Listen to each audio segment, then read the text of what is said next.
Welcome to Queen Deluxe. Let's do some vintage sewing. Hi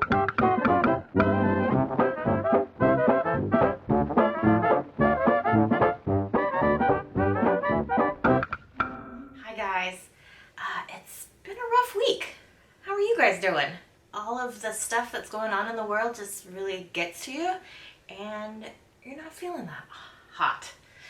And that was my week this week. So I decided that I needed to sort of pick myself up, just celebrate the small stuff.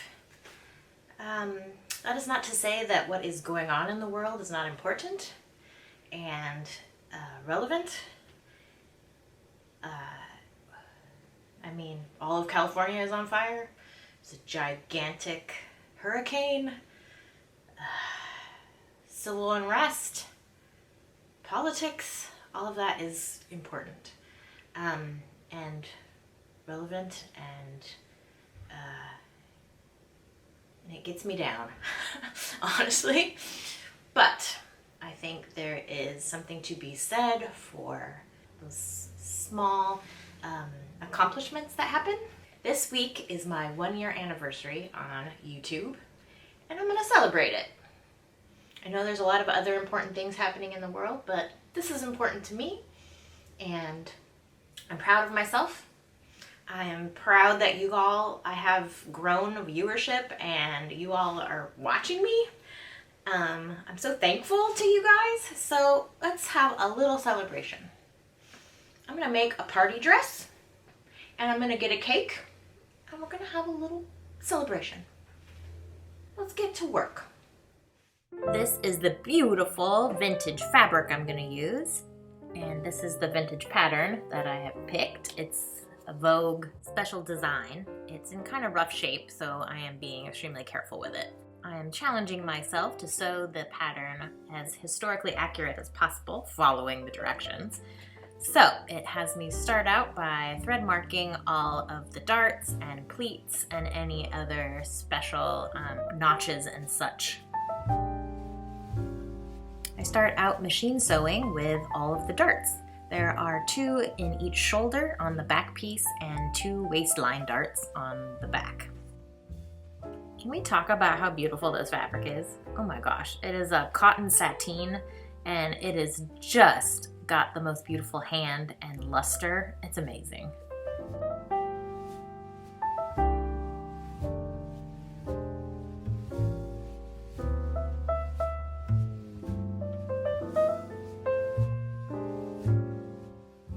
I took a picture of the poor instructions in case they didn't make it.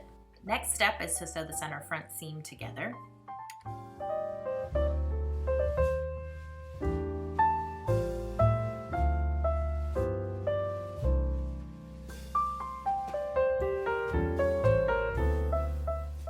There is a pleat instead of darts on the center front shoulder, and then I put the front and back panels together. Time for facing around the neck. I put it together and then I sewed that facing on at around 5/8 of an inch and clip and flip, press, and then I do an understitch so that it will lie nicely towards the back and it won't peek out.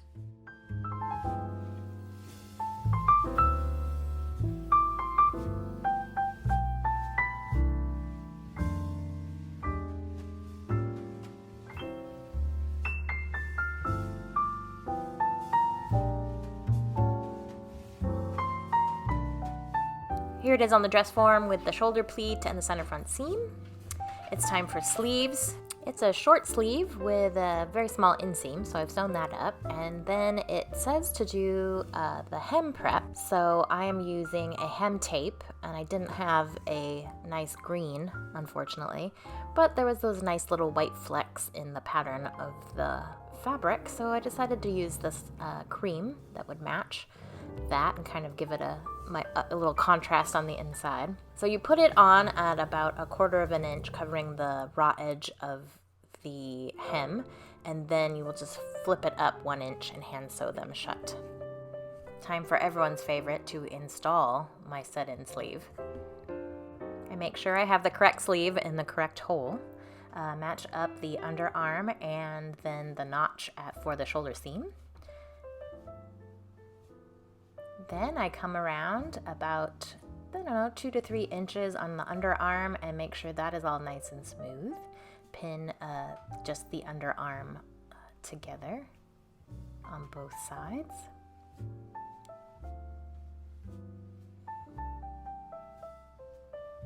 And then I pull up some of the easing stitch here.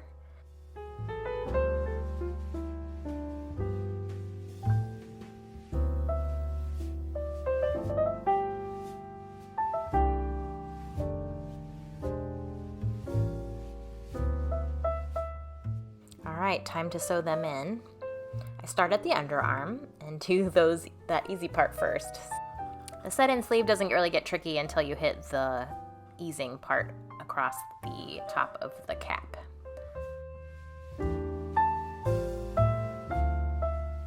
So we just sew the underarm nice and smooth together.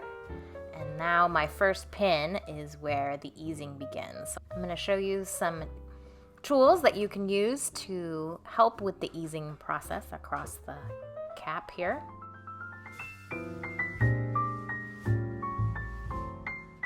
First up, I'm going to grab my hem gauge and I'm going to use that to sort of smoosh the easing amounts under the foot. Of course, you can use your fingers. They're always the perfect tool. I can adjust the ease at any moment. I want to avoid getting any tucks in the fabric. There is some pressing and steaming you can do before you before you pin the sleeve into the sleeve arm. And that does help. The steam contracts the fibers and presets it, but I did not do that. You can also use a pin to kind of smoosh the easing along.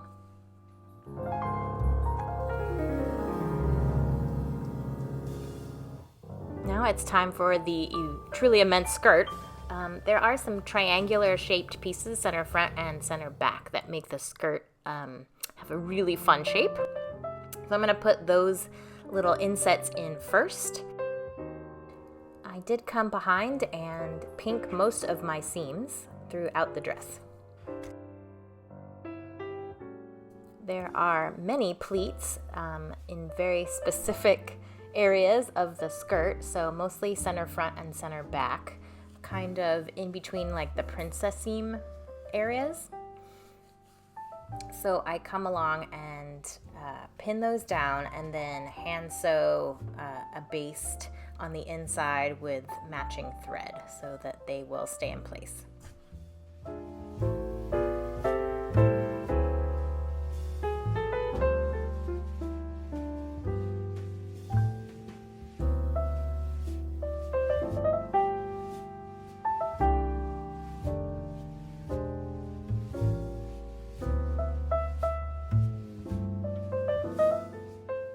Now that all the pleats are stabilized, I put the front section of skirt and back section of skirt together at the side seams using a 1/2 inch seam allowance.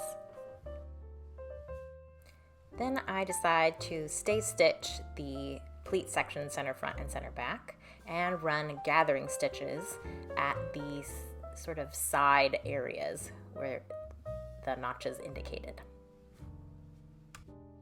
Now it's time to assemble the bodice and the skirt together. It's a little futzy. There's the gathering sections and then the pleated sections, and keeping the bodice section all flat and kind of a lot, but it happened.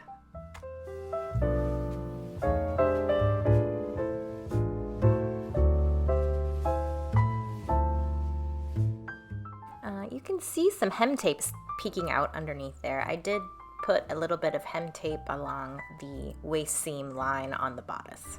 I did that just for a little bit of stabilization. I hand-picked a zipper and got it ready to do the hems.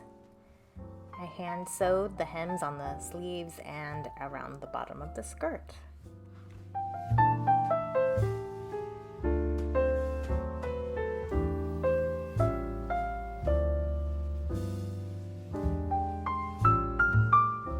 did make a self fabric belt with some belting and leftover fabric.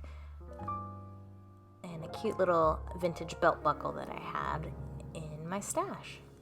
Turned out so great. I love it.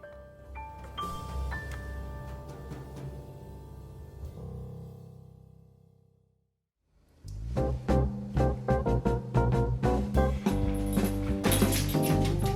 know we're probably supposed to sing or something, but you know, I won't pay for that. Happy birthday, Queen Deluxe.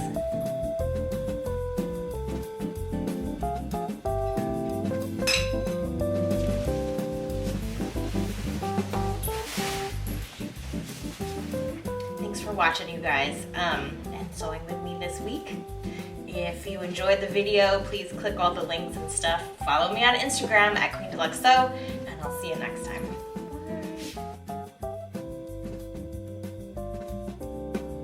Who are my good puppies? You guys? Yeah. Alright, well thanks for staying for a little bit. Good job, Bruce. You're a good boy.